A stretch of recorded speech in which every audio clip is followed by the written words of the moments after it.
Hello à tous, j'espère que vous allez bien. Donc on se retrouve dans une nouvelle vidéo avec deux titres japonais lus coup sur coup, violets tous les deux. Voilà, pas du tout fait exprès, mais il s'avère que celui-ci, je voulais vraiment le lire parce que regardez-moi cette très belle couverture, achetée récemment mais que je voulais vraiment découvrir. Et celui-ci qu'on m'a gentiment donné, polar japonais, extrêmement original. Donc j'ai commencé par lui, continué par lui, ambiance. Deux salles, deux ambiances quoi, celui-ci plutôt mignon, joli et celui-ci plutôt polar, type un petit peu Agatha Christie des temps modernes. Alors je vais commencer avec celui-ci parce que c'est le premier que j'ai lu, Jardin d'été de Kazumi Yumoto. Alors celui-ci, parce que je ne veux pas confondre avec le suivant, parce que le suivant aussi a été réédité, est sorti la première fois au Japon en 1992, avant de sortir en France en 2004 et de ressortir cette année en 2026 aux éditions du Typhon, dans cette magnifique édition avec très très belle couverture. Vraiment j'adore, je suis extrêmement fan du violet, du rose, du bleu, du rose ensemble, je trouve que c'est très très beau. Donc très clairement attirée par la couverture. Mon ancienne collègue m'avait envoyé la photo en me disant qu'il était nouveau. Je me suis empressée d'aller l'acheter et j'ai beaucoup aimé. Alors un roman fin qui se lit rapidement, que j'ai lu en 2 jours en prenant mon temps, qui fait littéralement 202 pages. Voilà, donc vous n'en aurez pas pour 10 ans. J'ai beaucoup aimé ce roman qui n'est pas non plus dans la veine feel good comme Michiko Aoyama ou Le café encore chaud, etc. C'est plutôt un petit peu un roman d'apprentissage mais très mignon qui fait du bien. Donc si vous voulez une lecture douce et tranquille, je vous conseille vivement celui-ci que j'ai vraiment beaucoup aimé. Alors dans ce roman on va suivre 3 enfants, ils sont en primaire, 3 copains. Alors leur nom c'est quoi? Donc c'est les noms de famille. Notre héros s'appelle Kiyama, on a également Yamashita et Kawabe. Alors Yamashita vient de vivre la mort de sa grand-mère, oui c'est lui, oui parce que Kawabe se moque de lui, voilà les enfants quoi. Et en fait les 2 autres, et notamment Kawabe, va avoir un petit peu une fascination pour les cadavres et va un petit peu être jaloux de son camarade qui a vu sa grand-mère morte, alors que c'est pas très très drôle, surtout qu'au Japon il est de coutume, et ça je l'ai appris, je ne le savais pas, alors ça je savais qu'on brûlait les corps lors d'une crémation, ça j'étais au courant, mais qu'ensuite on récupérait les os avec des baguettes pour les mettre dans des urnes, ça je ne savais pas. Je trouve que c'est quand même un peu violent de voir le résultat de la crémation du corps, surtout pour les proches, donc bref, ils font ça, donc c'est ce qu'a fait Yamashita à leur enfant. Du coup, Kawabe, il est un petit peu jaloux de son camarade qui a vu un mort, et il va être obnubilé à l'idée de voir un mort. C'est quand même un petit peu macabre, sauf que heureusement c'est pas du tout un roman trash et sombre, hein. Du coup il va entraîner Yamashita, le fameux qui a vécu à la mort de sa grand-mère, et notre camarade qui s'appelle Kiyama, qui est notre protagoniste, et les 3 en fait vont se mettre en quête d'espionner un vieil homme qui habite un petit peu dans un endroit un petit peu reculé, qui vit seul, qui a une routine extrêmement monotone. Et en fait ils vont l'espionner parce qu'ils espèrent un petit peu, et là c'est un petit peu sombre si on peut dire, ils espèrent qu'il va mourir un jour et voir son cadavre, enfin bref, pourquoi pas. Donc le vieil homme, au bout d'un moment, il va se rendre compte qu'il est épié. Donc quand je vous dis qu'il a une vie monotone, il regarde la télé, il dort le matin, il va faire les courses tous les 3-4 jours. Bref, il ne fait pas grand chose. Et en fait, ça va être un petit peu cette rencontre entre des enfants et un vieillard, ce choc un petit peu générationnel. Si des personnes qui n'ont pas du tout les mêmes vies, et les enfants vont se retrouver à aider ce vieillard. C'est vraiment très sympa, voilà. C'est pas un roman dans lequel il se passe plein de choses, mais c'est joli, c'est beau, et il y a écrit au dos malicieux et lumineux roman d'apprentissage dans l'esprit des films de Koreeda. Jamais vu, il faut que j'aille les voir.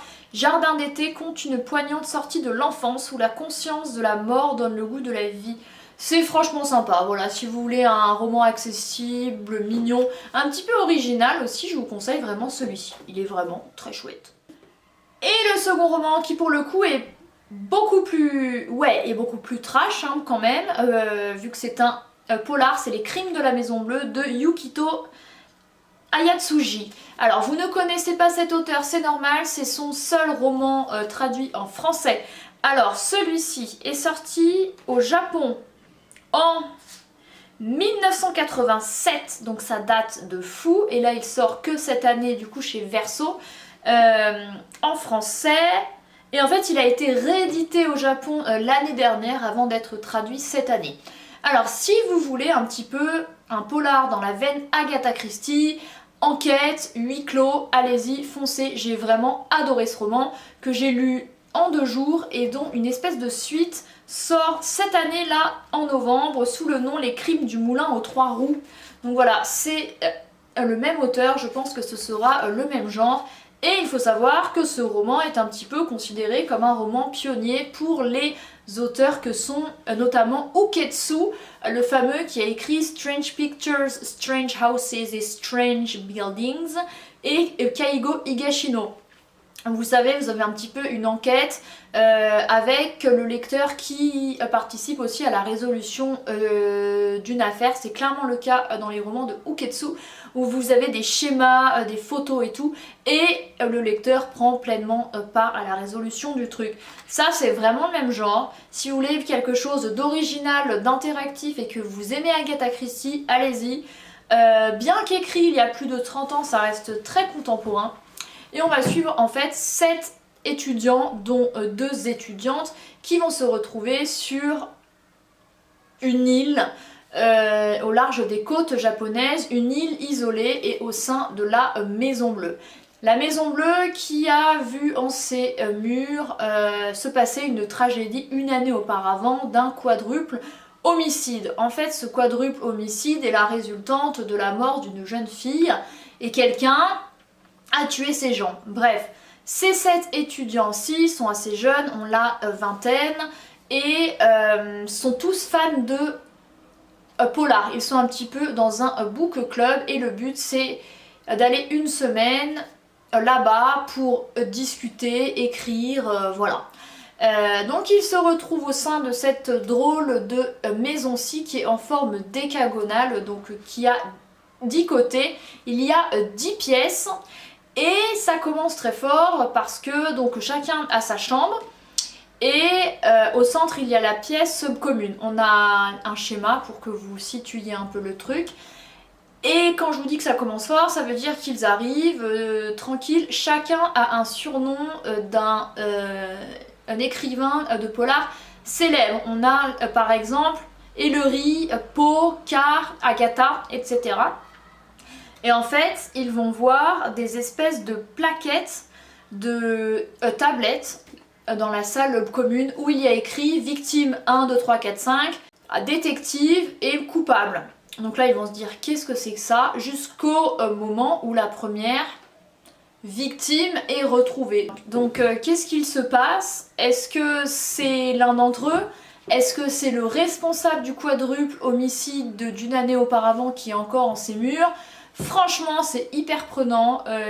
J'avoue ne pas avoir découvert le poteau rose, alors que dans les polars, je vois souvent le truc venir, enfin régulièrement, on va dire. Là non, je n'ai pas deviné, donc c'est bien trouvé. Donc la plupart du récit se déroule sur cette île-là, où on a les points de vue des différents étudiants, ainsi que des points de vue à l'extérieur d'enquêteurs. Et voilà, donc voilà, écoutez, si vous aimez les polars, ambiance huis clos, enquête, Agatha Christie, trouver le coupable, je vous conseille vivement ce roman qui ressemble énormément au roman d'Agatha Christie et qui est vachement bien. Et se dire que Uketsu, Higashino et d'autres se sont inspirés de ce roman-là pour écrire les leurs, je trouve quand même que c'est assez dingue et parlant. Franchement, j'ai beaucoup aimé, il a vraiment été encensé. The Guardian dit d'une extrême ingéniosité, The New York Times dit un classique au pays du soleil levant, et The Washington Post dit un polar formidable, un grand classique. Voilà.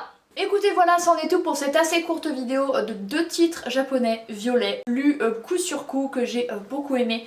J'espère que cette vidéo vous a plu, j'espère qu'elle vous donnera envie d'aller les découvrir. Franchement, ils valent vraiment la peine. Merci d'avoir regardé cette vidéo. Franchement, coup de cœur pour les deux. Vraiment très bien, rien à voir, mais vraiment très chouette. Merci d'avoir regardé cette vidéo. Comme d'habitude, les articles seront dans la barre d'infos. Et moi, je vous retrouve très bientôt dans une prochaine. Bye!